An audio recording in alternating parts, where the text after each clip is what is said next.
Ladies and gentlemen, boys and girls, I've got a tear in my eye. Why? Is it because there's smoke in my eye? Yes. Also, it's because we're about to finish. Habibi, we're about to finish Letters to Emma Bolcott by Bill Callahan. Bill Callahan is such a genius. Let's finish this book. I have completely obliterated it with my awful reading. There's so many words that I couldn't pronounce, or sentences that I stumbled over, and I had the choice either. It's like when I'm writing like crazy in my notebook and I write something stupid. Even in the book I was transcribing this into, even when I concentrate well loads, it happens quite often. I'll just write some wrong word or not the word I wanted, and then I don't know, I just cross it out really quickly. And the equivalent of that in reading this was to keep talking. And even when I fucked up, might be something in that. Or the opposite, there's nothing in that, I shouldn't have recorded this, and I'm an awful person. Well, either way, whatever. Let's do this thing. Letter. So we're on part 3, this is the end.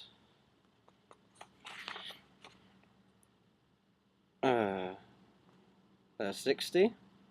Yeah, letter 60. Let's do this. You ready? I'm ready, let's do this. It's the end. Shed a tear. Support the music of Bill Callahan. Go out immediately and buy this book, Letter 60.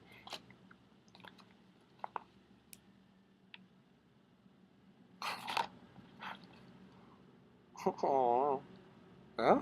Could you see? Was that worth biting my book for? No. 8 of us stayed behind after the gym had shut for the night. 4 of us would fight. 2 would be cornermen, 1 would be a referee, and 1 would be the cut man. I thought there should have been 2 cut men, but there wasn't. I wanted to go first, but they assigned me to the second bout. I watched the 2 men go at it. I was impatient. It was like looking at the solution to a long math problem, or like walking in on the last 2 minutes of an epic movie.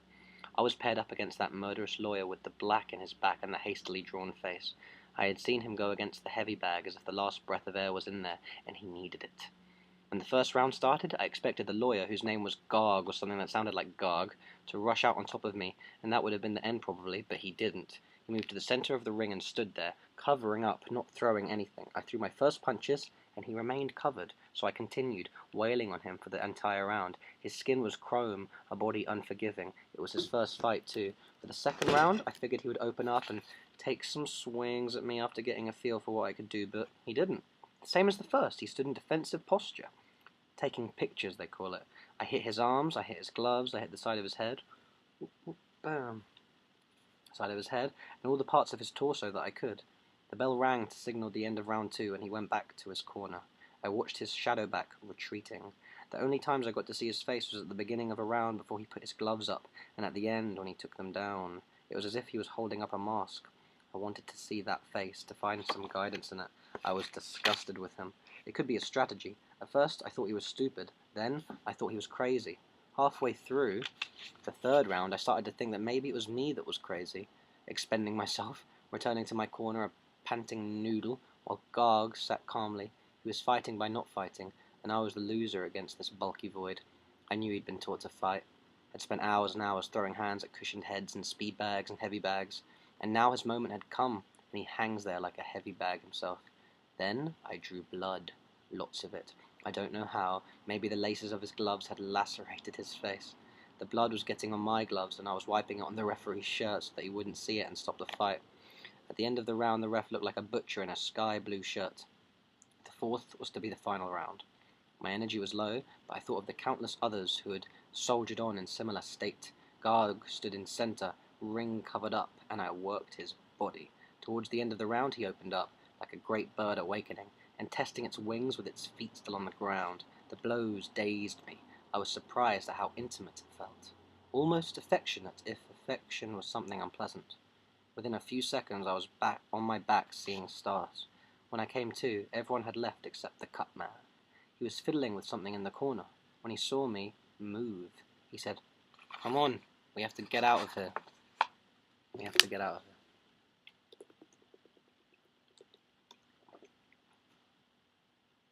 We have to get out.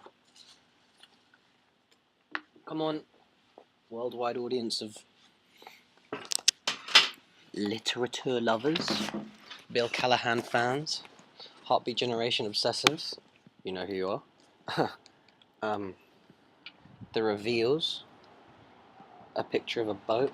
Have a look. You can't see because it's dark as fuck. So let's go outside where the road will speak to us softly. This is all kinds of dangerous. Have a look at the address, can you see? Close enough. I feel genuinely terrified. Why? I don't know. It's different to be out here smoking a cig at ridiculous 4 o'clock in the morning. It's far different. When you're reading a book to a camera. Bravo, Jeffrey. That's a 61. Can you hear the road? Can you hear it hum and echo and rattle in your little headphones? I finally went to visit my grandmother in the nursing home. It was as if I couldn't go until I had a black eye, until I had something to show her. We've never been too close. I feel she sees me as a misfit because I don't have a regular job and I'm not interested in anything like that. At reception, I told them who I was and who I wanted to see. My grandmother, with a radiant smile, walked through one of the 3 doors that led off to the circular lobby. She had lost all the excess weight that she had carried throughout most of her life. It brought out the sparkle in her eyes. I handed her a bunch of flowers that I had bought from a man who was selling them out of a station wagon in front of the home. We went to see her room. The bed looked like something that folds cars in a junkyard. There was a nightstand, 2 chairs, a TV mounted to the ceiling, and a bulletin board with photos tacked to it. We sat and talked for a while about my drive, and how long it took, and how the traffic was. She said there was a wine and cheese party in the rec room at 3:30 p.m. and we should go to that soon. She checked her watch and I checked mine. I got up and stood before the wall of photos. When I saw someone I couldn't identify, I pointed to it and asked who it was. She looked at me and said a name I'd always heard in the family. Then she pointed to a picture of a young man. She said, "You were never happy except when you were in that boat." I, feigning scrutiny, looked at that old photo and said, "Oh no, that's Sam, isn't it?" Her husband. Dead. "Yes, that's you, Sam." She took my hand. We continued looking at the photos. "And here you are again," she said, another picture of my grandfather. I saw no reason to correct her. We both checked our watches again, and she said it was time to make our way to the party. A portly, dishevelled minister with thinning grey hair askew, wearing a bright purple minister shirt, was cutting up a block of American cheese into small cubes and sticking toothpicks in them. It was only 3:15 p.m., but many residents were already there. My grandmother introduced me around as her husband. Some of them smiled and said hello. Others looked at me like I'd done something wrong by waiting so long to show up. The minister asked me if I wanted red or white. He poured me half a glass of red, less than half. Then, seeing that everyone who wanted a drink had one and that there were plenty of cheese cubes lined up, he left the room. A few residents immediately topped up their cups. My grandmother was talking to someone. I filled my cup. From time to time I would hear the word husband and I'd scan around the room until I found someone looking at me with their glass raised. A toast. Some of the people served themselves again. Their voices were getting louder.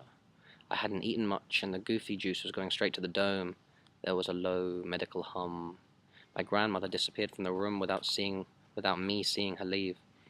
One of the men at the drinking table challenged another to an arm wrestling match. He kept saying, "Come on," and clapping his hands with a sound that needled my ears.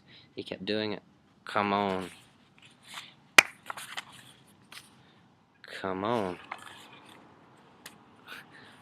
Come on." Clap, clap, clap. I stood up and moved towards the table, not sure what I was doing. The fella next to him relented and agreed to go against him. It was a relief. He couldn't clap while his hand was clasped in someone else's. The match didn't last long.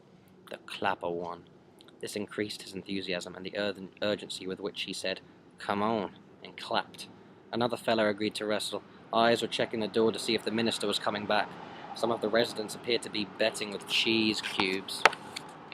This match took a little longer. Maybe the instigator was getting tired, but his winning streak and the crowd forming a circle around him pumped him up even more, made him more piercing. I could feel my face distorting. Then he locked eyes with me and said, "How about you, son? You up for being beat by an old man?" I smiled and said, "Ah, well, no." He made a smile like there wasn't enough time in this life for my kind. He lifted his hands to wrap them together. I grabbed a hand to stop him. It became a cockeyed handshake as I said, "You're on." The crowd applauded and made airy noises of lung. Someone croaked, "On your marks!" and we surged. I hadn't considered my chances of winning. I only knew I had to stop that clapping. He gave a little bit, then regained. I gave a little bit, then regained. The match had already lasted longer than the others. The crowd was pressing in. My opponent grinned seriously, brow scrunched and wine tongue popping out when he was falling behind. I had him within an inch of the table. His arm was trembling. I thought back on the boxing match I had been in. It would be really bad if I lost this, I thought. That would be no detail for an Emma letter. But it wasn't necessarily the winning of the match that would make you mine. It was something that I needed to find, a detail that only I could see and only you would understand, a detail that would lacerate your heart and send blood shuddering onto my face. I held him off but couldn't make the last inch. The crowd crackled like sparks off a wet wire. I looked around the room at the faces to see if that's where the details lay. A winged ant landed on the ridge of my opponent's greased black pompadour. A lady had her jacket on, inside out. A brawny old man was wearing 3 watches and holding hands with a woman that had a clock tattooed on her arm. Then I saw my grandmother had returned, transfixed by the action, and her mouth was moving slow, deliberate, when she boomed, "That's my grandson!" I pressed the hand to the table and with my eyes closed waited for the blood to rain down. Thunder cracked the clear day. No! Someone had pushed the table over, or it had collapsed, and the wine flew into a bright red arc above me. Letter 62. I want you to read this. Will you read this for me? Oppa. Driving out through the desert for days, I found you in white petticoats, several white petticoats, under a peach-coloured dress. Peach, god damn it. Several white petticoats under a peach-coloured dress. Your skin browned to the edge of redness. You were lying there on the hand-cracked earth and ocean once, no more. But the water would return. I lifted you up. You needed shelter, a metal roof, anything to shield you from the sun. Your body as hot as a coal, radiating, dispersing, glowing a heat, like a long word, a word that never ends. I carried you into a doorless and dim shack. Letters to Emma Boca by Bill Callahan, the end. Find the book, buy the actual book, because I just completely fucking slaughtered it. And thank God it's the end, but oh my God, right, you must have just got the smallest idea of how beautiful that book is. I hope you did at least. I read that book at End of the Road while waiting for Bill Callahan's ex-girlfriend Joanna Newsom to oh look, how funny, I'm trying to fit it in my pocket and the label just came off and now the book has fallen down. Look at that. The book has fallen down. Cock-a-doodle-doo indeed, my friend. Cock-a-doodle-doo indeed. Now, Susie's front bit is for sale for however much Bill Callahan's book was for sale for. Yeah, I read it before his ex-girlfriend Joanna Newsom was about to play, and that's a bit funny, right? Have a look at the road. I feel like it's appropriate where Bill Callahan either dreamed he found Emma Boca or did. What would you like? Would you like him to have actually found her? The end.